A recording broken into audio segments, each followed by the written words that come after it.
sejati itu tidak pernah selesai ketika jam doamu selesai. Ibadah sejati itu tidak pernah selesai ketika sebentar siang ini kita beribadah saja.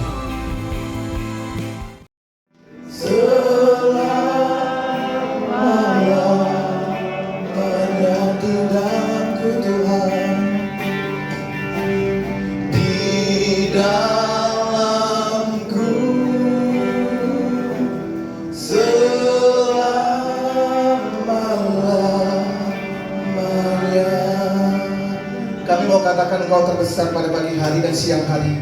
Tidak hanya pagi, siang, bahkan sore dan malam. Engkau adalah Allah yang terbesar dalam kehidupan kami, Tuhan. Dan pada siang hari ini, Bapa, kami berkumpul untuk menanamkan sesuatu yang baru lagi mengenai firman Tuhan dalam kehidupan kami. Dan kami percaya firman-Mu tidak akan pernah layu dalam kehidupan kami. Mereka firman-Mu selalu baru dalam kehidupan kami dan mengubahkan, membangkitkan, memberikan kami kemampuan untuk bisa menjalani segala pekerjaan kami di tempat ini. Kami buka ibadah kami pada siang hari ini, dan di dalam nama Tuhan Yesus kami berdoa dan mengucap syukur. Haleluya, amin. Shalom Bapak Ibu. Bagaimana kabarnya pada siang hari ini? Perkenalkan, nama saya Daniel Kotagalu. Tadi saya baru dengar sama Ibu Jen katanya hari perdana ya Pak ya? 2024. Beri kemuliaan bagi Tuhan dong. Haleluya. Kita mengucap syukur ya. Di dalam kesibukan kita, di dalam keseharian kita masih diberikan waktu untuk memuji Tuhan. Di tengah-tengah hari seperti ini, Tuhan itu baik. Karena masih banyak orang tempat lain di luar sana yang tidak seperti kita. Betul ya? Saya dikasih tema di dalam Kolose 3 ayat 23. Saya akan bacakan bagi Bapak Ibu. Apapun juga yang kamu perbuatlah dengan segenap hatimu, seperti untuk Tuhan dan bukan untuk manusia. Saya kasih judul tema khotbah saya pada siang hari ini adalah dari Tuhan dan untuk Tuhan. Kalau bukan dari Tuhan, kita tidak mungkin ada di tempat ini. Betul ya? Oleh sebab itu, karena kita menyadari bahwa semua yang ada sampai detik ini dalam kehidupan kita dari Tuhan, maka kita kembalikan buat Tuhan. Katakan amin. Bapak Ibu, dalam pekerjaan kita sering sekali apapun itu pasti semuanya kita ingin kerja kita bagus supaya orang-orang sekeliling kita lihat, wih kerjanya bagus. Pak direktur bilang, wah kamu bagus. Semuanya bilang bagus. Hari demi hari, minggu demi minggu, bulan demi bulan, bahkan tahun demi tahun. Ketika fokus kita hanya untuk menyenangkan manusia, kita akan menjadi yang namanya gagal fokus. Karena suatu saat manusia pasti mengecewakan. Suatu saat kita tidak tahu pimpinan kita mempunyai suatu problem ketika kita menyerahkan suatu laporan atau laporan apapun itu yang biasanya baik-baik tiba-tiba mendapati suatu yang tidak baik. Apa responmu? Apa respon kita? Kecewa? Mundur? Bahkan ngedumel? Enggak ya? Katakan itu bukan saya. Jauh dari saya. Bukan di sini ya. Katakan amin. Di dalam bahasa Indonesia masa kini, saya akan bacakan Kolose 3 ayat 23, terjemahan PIMK, akan lebih jelas lagi. Pekerjaan apa saja yang diberikan kepadamu, hendaklah kalian mengerjakannya dengan sepenuh hati, seolah-olah Tuhanlah yang kalian layani, bukan hanya untuk manusia. Seperti yang saya bilang tadi, ketika kita terlalu lama dalam titik jenuh pekerjaan itu saja, di sini ada yang udah 5 tahun bekerja. Wow, 5 tahun ya, lebih. Berarti orang-orang yang pilihan Bu ya, 5 tahun ke atas ya. Puji Tuhan. Selama ini baik-baik aja Bu ya. Puji Tuhan. Jangan curhat Bu, jangan curhat ya. Nanti habis ini. Oke, saya pernah menuang air panas ke dalam sebuah gelas kaca ya. Tiba-tiba waktu saya aduk, retak. Gak lama saya angkat, dia pecah. Ketika air di dalam gelas, kita tahu air dingin, dia tidak akan pecah. air yang hangat, dia tidak akan pecah. Kita taruh di air mendidih, kita aduk. Kalau kualitas kaca yang tidak bagus, dia pecah. Dan ketika diangkat, dia hancur. Ini serius.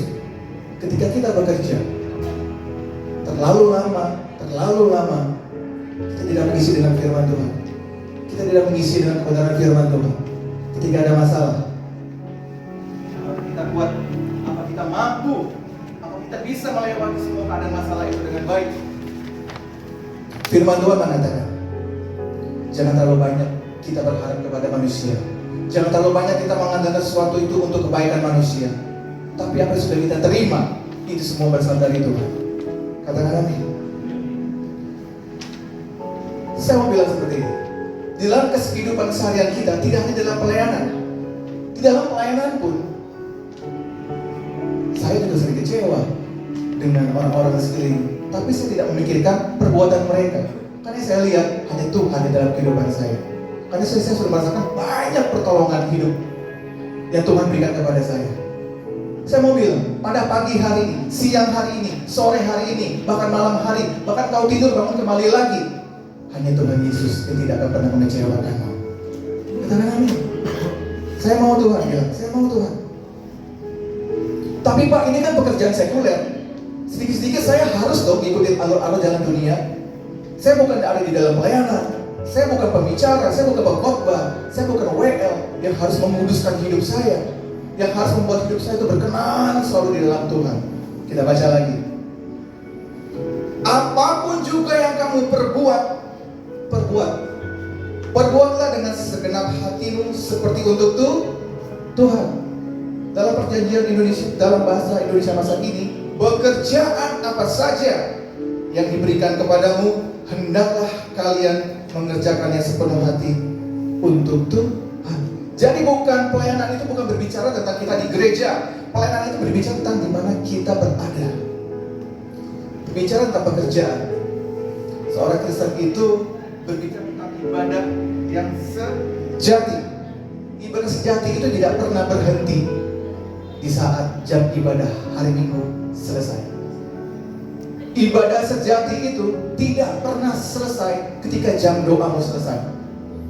Ibadah sejati itu tidak pernah selesai ketika sebentar siang ini kita beribadah selesai. Ibadah sejati itu berbicara tentang kehidupan kita di luar. Ibadah sejati itu berbicara tentang pekerjaan kita. Apa kita menjadi berkat? Apakah kita menjadi terang? Apakah kita bisa dilihat oleh orang-orang sekeliling kita memancarkan kasih Kristus? Karena sebagai umat Kristen, kita dituntut untuk merepresentasikan perbuatan-perbuatan Allah yang nyata dalam kehidupan kita kepada sekeliling kita, kepada rekan-rekan kerja kita, kepada orang-orang yang kita jumpai. Tidak hanya kepada seorang-orang yang seiman dengan kita, terlebih dari orang-orang yang tidak mungkin hanya sekali kita jumpai. Kita harus menunjukkan kasih dan karakter Kristus itu di dalam kehidupan kita. Katakan amin. Untuk menjadikan kehidupan kita sebagai orang yang benar-benar fokus ketika kita bekerja, ketika kita dikasih pekerjaan, kita fokusnya bukan kepada manusia. Kita fokusnya berterima kasih kepada Tuhan. Yang pertama, kita harus punya hubungan dengan Tuhan. Boleh tanya kanan kirimu, apakah engkau sudah punya hubungan dengan Tuhan pada hari ini? Kalian mau bertanya, berarti dari Facebook ya, luar biasa. Pasti ya, kita mempunyai hubungan yang dekat dengan Tuhan. Supaya apa? Ada kekuatan baru, ada pemikiran baru, ada kebijaksanaan, ada berkat. Saya akan bacakan dalam Yohanes 15 ayat 5. Akulah pokok anggur dan kamulah ranting-rantingnya. Barang siapa tinggal di dalam aku dan aku di dalam dia, ia berbuah banyak. Sebab di luar aku, kamu tidak dapat berbuat apa-apa. Suatu penelitian mengadakan penelitian. Ada dua pohon yang sama. Yang satu ini masih bibit, yang ini juga masih bibit. Yang satu ditanam di tanah yang kosong, tidak ada rumput-rumputnya, tidak ada tanaman-tanaman lain. Sedangkan yang satu ditanam di tempat yang banyak rumput, banyak pohon-pohonan, banyak tumbuh-tumbuhan yang lain. Setelah ditunggu selama sebulan, 2 bulan, setahun, 2 tahun, mana yang lebih cepat bertumbuh? Semua sudah makan? Oh, pantas. Begitu saya bertanya, saya jawab gitu ya. Yang lebih cepat bertumbuh adalah yang di tanah yang kosong. Karena ketika dia menyerap, ketika dia makan, dia nggak bersaing dengan tumbuh-tumbuhan yang lain. Dia akan cepat bertumbuh. Sedangkan yang ditanam di banyak yang bertumbuh-tumbuhannya banyak, dia pertumbuhannya beda, lumayan cukup jauh. Tetapi ada satu hal yang paling penting. Ketika diteliti, akar yang ditanam di tanah yang kosong, akarnya cuma semeter 2 meter. Tetapi si pohon yang ditanam di banyak pohonan ini, akarnya sampai 10-20 meter. Tiba-tiba datanglah badai. Pasti yang tanah kosong ini akan duluan rubuh, jatuh. Perihal ini menggambarkan kehidupan kita. Ketika kita berada di zona nyaman, kita akan lupa yang namanya firman Tuhan. Kita akan lupa yang namanya hidup benar. Kita akan lupa yang namanya untuk memfokuskan Tuhan. Sehingga kita tidak punya hubungan yang intim dengan Tuhan. Fungsinya kita punya hubungan dengan Tuhan itu seperti pohon yang ditanam di banyak tumbuhan. Ketika ada badai, Tuhan itulah yang memegangmu sehingga kau tidak terjatuh dan tergeletak. Katakan amin. Ketika ada masalah, kau tidak akan sendiri. Kita tidak sendiri. Ada Tuhan yang memegang, yang memberikan jalan keluar. Tidak ada cara lain selain sebuah kata perenungan. Saya tiap minggu gereja. Kita semua tiap minggu gereja ya. Setiap hari baca firman ya. Puji Tuhan. Apakah setiap hari kita merenungkan? Amin. Senyum-senyumnya pas senyum-senyum gimana gitu ya? Gitu ya. Harus. Karena tidak ada cara lain untuk menumbuhkan rohani iman kita selain sebuah kata perenungan. Yaitu apa? Merenungkan firman Tuhan siang dan malam. Mazmur 1 ayat 2-3 saya akan bacakan. Tetapi yang kesukaannya ialah Taurat Tuhan, dan yang merenungkan Taurat itu siang dan malam. Ia seperti pohon yang ditanam di tepi air, yang menghasilkan buahnya pada musimnya, dan yang tidak layu daunnya, apa saja yang diperbuatnya pasti berhasil. Saya mengumpamakan seperti ini. Saya bekerja di tempat ini. Anggap saya bekerja di tempat ini. Perusahaan ini hanya ada satu di Indonesia. Saya bekerja. Ketika saya tahu tempat ini adalah sumber kehidupan saya, maka saya akan bekerja. Ketika saya tahu tempat ini adalah yang membantu saya dalam kehidupan saya akan menjaga dan memeliharanya. Simpel. Ketika kita menyadari bahwa hidup di luar Tuhan kita tidak bisa melakukan apa-apa, kita tidak akan bisa melakukan banyak hal dalam apapun itu, dalam pekerjaan, dalam sisi rohani, dalam apapun itu. Karena yang memberikan kita kemampuan yang satu, Roh Kudus. Dalam kuasanya kita diberikan kepintaran, dengan kuasa yang kita diberikan bijaksana, dalam kuasa yang kita diberikan kemampuan untuk memecahkan masalah yang mungkin secara manusia kita tidak bisa menyelesaikan masalah. Bilang sama Tuhan pada hari ini, Tuhan, aku mau mengundang Roh Kudus dalam kehidupanku. Kata lebih sungguh lagi, Tuhan, aku mau mengundang Roh Kudus dalam kehidupanku. Dengan kata lain, ketika kita mengandalkan Tuhan, memberikan Tuhan kesempatan untuk memiliki kehidupan kita, kita sudah menyerahkan kehidupan kita sudah memberikan hak otoritas sepenuhnya. Tuhan yang berakar, Tuhan yang menjaga, dan Tuhan yang memberikan kita kemampuan. Dan yang kedua, selain tadi kita mempunyai hubungan dengan Tuhan, Kita harus memiliki namanya kerendahan hati. Bapak Ibu, saudara dikasih dengan Tuhan, berbicara tentang kerendahan hati, beda jauh dengan rendah diri. Rendah diri itu seperti ini. Saya itu tidak bisa apa-apa, apalah saya. Padahal dia bisa ngomong banyak hal, tapi ngomongnya tidak bisa apa-apa. Itu rendah diri. Sedang rendah hati, itu berbicara lebih sedikit tentang kehidupan kita, dan lebih banyak berbicara tentang kepentingan orang lain. Siapa di sini yang setiap pagi itu datang masuk kantor? Hai Pak, hai Bu, gimana kabar hari ini? Aman? Luar biasa? Ada? Luar biasa. Jadi masuk aja gitu ya? Pak, cuek aja gitu ya? Saya mau di gereja dengan jemaat, siapapun itu di depan pintu, saya langsung bilang shalom. Ketemu orang, shalom. Tadi dengan Ibu Jen, saya masuk, Ibu Jen lagi kerja. Jadi saya bilang shalom, wah langsung Ibu Jen shalom, gitu kan. Begitu juga kita masuk bertemu dengan semua orang. Katakan shalom, Tuhan Yesus memberkatimu. Kita tidak pernah tahu orang yang kita salam itu, orang yang sapa itu mempunyai masalah atau tidak. Ketika ada kata berkat, shalom, damai sejahtera untukmu, orang itu bisa diberkati loh. Orang itu bisa dipulihkan loh. Padahal cuma kata salam doang. Dia datang dari rumah begitu berat.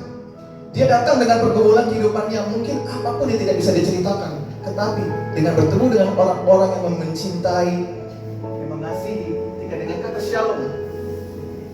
Karena kata itu mulut itu besar kuasanya. Katakan amin. Ketika saya mengucapkan salam kepada satu sahabat teman saya selalu bilang ini, aman? Kalau dia diam, berarti nggak aman. Kalau dia nggak aman, pasti saya nggak aman. Tapi kalau dia bilang aman, aman Pak, puji Tuhan, baik-baik ya, Tuhan berkati. Tapi jarang saya mendapatkan tidak aman Pak. Pasti ketika saya bilang shalom, shalom Pak, shalom Bu, gimana semua baik-baik ya, puji Tuhan. Tapi kita tidak tahu sesungguhnya apa keadaannya. Tapi dengan dia ngomong puji Tuhan, dia sudah mendekati diri dia sendiri. Jadi kita harus pancing supaya ada kata berkat, supaya ada kata motivasi, ada pendeklarasian iman yang diucapkan. Saya baik-baik Pak, puji Tuhan, Tuhan baik.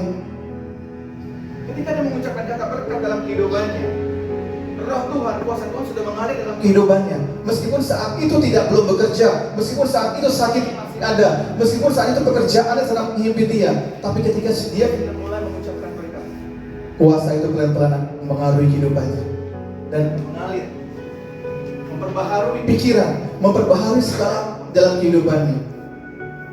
Bilang sama Tuhan, saya mau dong Tuhan, saya mau dong Tuhan. Yes. Ada berkat di dalam kerendahan. Tuhan pasti akan berikan reward kepada orang-orang yang memiliki kerendahan hati. Ketika kita memiliki kerendahan hati, ada kuasa, ada grace yang Tuhan berikan.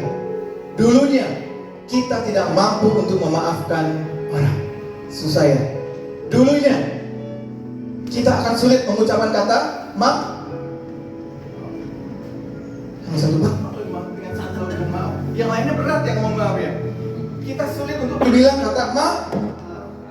Waduh, maaf, berat banget ya. Suatu saat istri saya ngomong sama saya, dan itu membuat saya agak emosi. Saya di belakang, sehingga saya membuat kata-kata tidak baik. Karena saya lagi ada masalah, dia ngomong salah tempat, ngomongnya salah dalam situasi. Akhirnya dia marah sama saya. Kita pulang, diam-diaman. Besoknya itu saya khotbah. Saya lagi susun khotbah.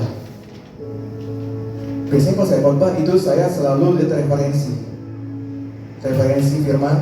Ketika ada yang ngelip. Waktu saya buka IG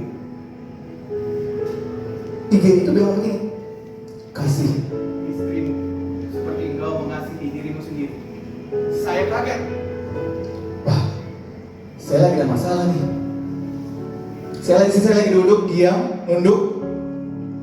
Saya maju, mundur. Ngomong maaf gak ya? Kok berat banget ya? Dia nunduk terus dari mukanya nggak sejahtera untuk diajak damai. Oh, ketawa pengalamannya Pak. Saya duduk lagi, terngiang-ngiang kayak gitu. Kasihilah istrimu seperti kau mengasihi dirimu sendiri. Saya bangkit, saya bawa ke dapur ambil air minum. Saya lihat dia mukanya masih belum sejahtera. Tapi karena saya memiliki kerendahan hati, saya mau saya datang pada istri saya. Nih maaf ya, masalah yang kemarin. Kalaupun aku marah sama kamu, masalahnya juga gak akan selesai. Masalah yang saya hadapi gak selesai, saya marah-marah. Dia hanya bilang, ya. Perdamaian terjadi gak? Saat itu memang belum terjadi karena masih ada luka.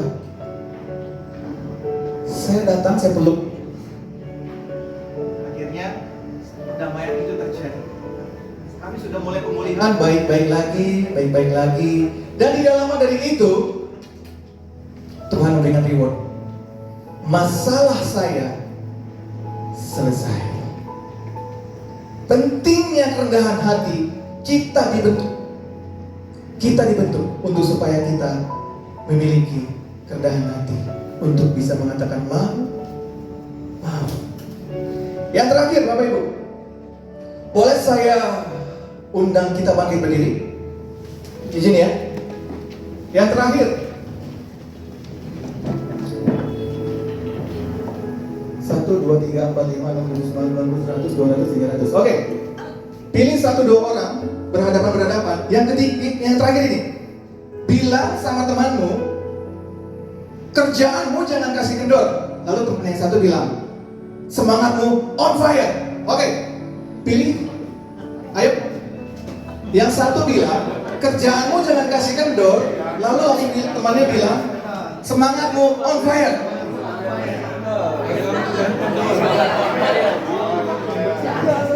Yes. On fire. Oke, kita masih tidak berdiri, sudah mau terakhir. Saya akan bacakan ayat terakhir di dalam Roma 12 ayat 11. Kita sudah semua tahu ayat ini. Janganlah hendaknya kerajinan kendor. Biarlah rohmu menyala-nyala dan layanilah Tuhan. Katakan amin. Amin. Kita dudukkan kepala. Bapak yang baik, pada siang hari ini kami bersuka cita dan bersyukur kepadamu karena atas perbuatan Tuhan yang ajaib. Kami percaya Tuhan, Engkau akan terus bekerja kepada kami dalam kantor ini, di dalam perusahaan ini. Ada kuasa Tuhan yang mengalir, sehingga mulai dari pimpinan yang teratas sampai karyawan-karyawan di bawah jajaran tempat ini, Engkau boleh turun tangan, Engkau boleh memberkati, Engkau boleh memberikan hikmat marifat atas pimpinan kami di tempat ini, sehingga setiap keputusan, setiap masalah, apapun yang menjadi bergumul kehidupan pekerjaan tempat ini, kami percaya Tuhan, kami menggunakan Roh Kudus untuk hadir di tempat ini, untuk menjadi mesbah doa kami di tempat ini, dan hadirat Tuhan menguasai setiap kami di tempat ini, sehingga Tuhan Yesuslah yang mengatur kehidupan kami, yang membimbing, memberikan kekuatan dan kepintaran, kebijaksanaan. Kami terima berkat Tuhan pada siang hari ini. Kami semua diberkati. Bila melalui firman Tuhan, kami akan semangat di bekerja tempat ini, dan roh Tuhan menyala atas kehidupan kami. Kami mengucap syukur. Yang percaya semua katakan amin. Shalom. Tuhan Yesus memberkati.